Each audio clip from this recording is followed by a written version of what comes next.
President Obama announced at this week's NATO summit that 9 nations have joined the U.S. in the fight against ISIS. But is there a real plan to destroy the group that calls itself the Islamic State?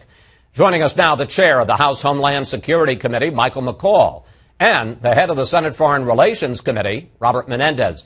Gentlemen, before we get to foreign policy, I want to pick up on what I was just discussing with Governor Romney. President Obama has decided to delay any executive action on delaying the deportation of millions of illegals until after the November election. Senator Menendez, let me start with you. Are you disappointed with the delay? And isn't this all about politics and the fact that a bunch of red state senators that are seeking re-election, Democratic senators seeking re-election, didn't want this before the November election? Well, Chris, the red state senators already voted, I think most of them voted in favor of comprehensive bipartisan immigration reform. So they're on the record on that. I don't think it's about that. They're not on the record on executive action, sir. Well, that's what the focus is more about the question of executive action. Yeah, and I'm deeply disappointed that the president hasn't acted where House Republicans have failed to act. This was sent over to them over a year ago with a strong bipartisan vote in the Senate. But look, Republicans are on the wrong side of the inevitable tide of history here. And I think you could ask your previous guest, Mitt Romney, how it's impossible for Republicans to have a road to the White House without embracing immigration reform and the immigrant communities. Chairman McCaul, some of your fellow Republicans are saying, look, the president still wants to go around the law. He's just going to wait until after November when voters can no longer hold him accountable. Well, I think it's totally politically calculated. He's made this determination that if he gets out in front on this issue, it will hurt 7 to 8 Senate races, and he could potentially lose the Senate. I think Harry Reid has sent that message clearly to the president, which is why I think you've seen him back off of this position. So I think it's nothing more than raw politics, and the idea of amnesty by executive action, I think to House Republicans does not sit well.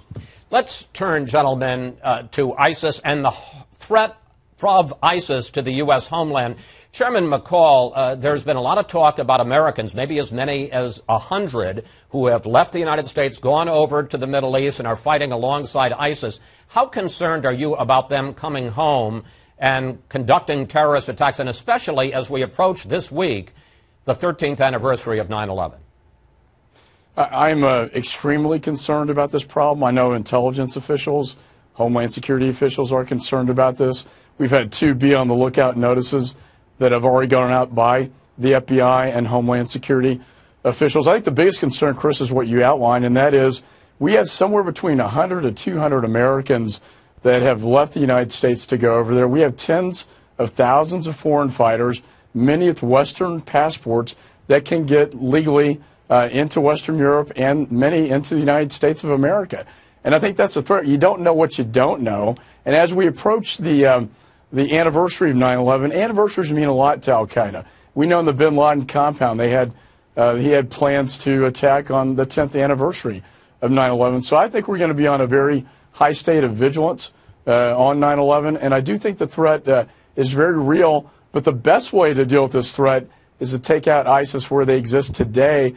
And that's not just Iraq, that's also in Syria. I'm going to get to that in a moment, if I may, but let's bring in Senator Menendez on the threat to the homeland. The Brits increased the security level to severe because of all the foreign fighters, including many with hundreds with British passports, and the threat that they might come home. Are you worried about Americans or other Westerners who can get into this country, and especially as we look ahead to this 9/11 anniversary, Senator? Well, Chris, as someone who lost over 700 citizens on September 11th from New Jersey, I'm always concerned. ISIS is a savage terrorist organization that has to be defeated before they can create the operational wherewithal to conduct a September 11th-like tragedy. And so we have to use all of our intelligence to make sure that those who hold U.S. passports or those from European countries that have easier access into the United States can be thwarted before they in fact come here and or are reviewed to make sure that they don't become a threat here on the homeland. And at the same time, we have to strike at ISIS and make sure that they cannot become the threat that we lived under September 11th, 13 years ago. Okay, let's pick up on that. President Obama, I think you both agree, had several stumbles on describing ISIS. First, he had no strategy. Then he talked about shrinking it to a manageable problem. After the NATO summit, he came up with this formulation. We are going to achieve our goal. We are going to degrade and ultimately defeat ISIL. But there is still no plan to hit ISIS in its base of operations in Syria, and we still don't know what the 9 other countries in the coalition are going to do. Chairman McCaul, does the president have a strategy now?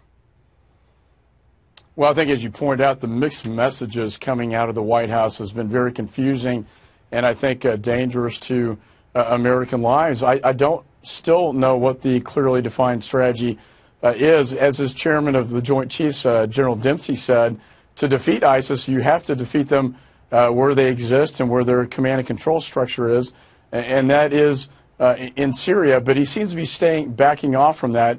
And his policy so far has been a policy of containment, not of defeat. And to obtain that objective, I do believe you have to go into Syria. Now, the president's going to talk to the American people on Wednesday.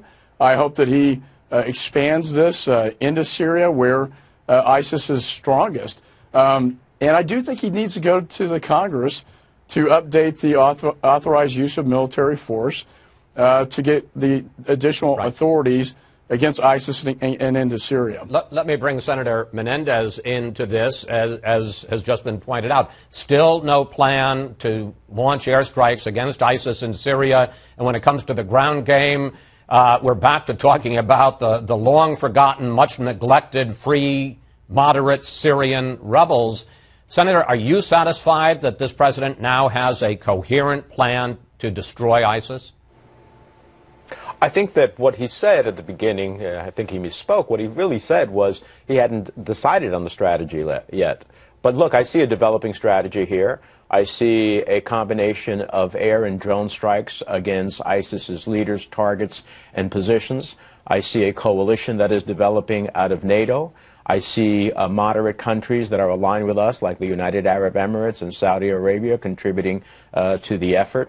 I see the ability to have Iraqi army and Peshmerga deal on the ground with the successes of airstrikes as it relates to ISIS targets in Iraq. And then, of course, you have to, as I've called for and the Senate Foreign Relations Committee's called for some time, robustly help the moderate vetted rebels to take over the ground for airstrikes in Syria. I do see that coming together, and I think when the president speaks to the country on Wednesday and then the subsequent follow-up that will come before the Congress, we are clearly headed to a strategy that will defeat ISIS. Gentlemen, we have about 2 minutes left, and I want you to share it evenly because I want to talk about Ukraine, where there's now a ceasefire, but a ceasefire that leaves the pro-Russian separatists in control of large swaths of eastern Ukraine. President Obama said he's skeptical about the ceasefire, but he also seemed to, in a sense, see it as a victory for NATO. Take a look at this. The only reason that we're seeing this ceasefire at this moment is because of both the sanctions that have already been applied and the threat of further sanctions. Chairman McCaul, who's won here, the U.S. and NATO or Putin and Russia? Well, I think long-term Putin is winning.